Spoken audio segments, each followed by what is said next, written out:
大圍米高繼續同大家睇呢個首岸339尺嘅兩房單位，佢係非機式嚟嘅，兩邊就冇走廊嘅，非常慳位。咁我哋而家嚟睇睇呢邊啦。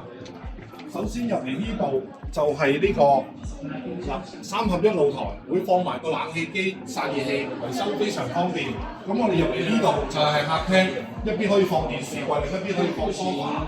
咁呢邊入嚟咧就係一個開放廚房。好啦，咁大門口就呢度啦，我哋睇睇個洗手間。洗手間非常實用。咁呢邊放咗個窗櫃，呢邊咧就放咗個企缸，沖涼就非常方便。我哋睇下第一個房間，第一個房間非常闊大，放咗雙人床，呢邊可以放到衣櫃或者化妝台。我哋睇埋另一個房間，另一個房間更加寬闊，呢度特設衣櫃位可以放一排衫啊。咁中間可以放個化妝台或者書台，呢邊可以放個雙人床，呢個即係非常好用嘅。如果各位想睇呢個單位，歡迎隨時聯絡我，大圍米高，多謝大家。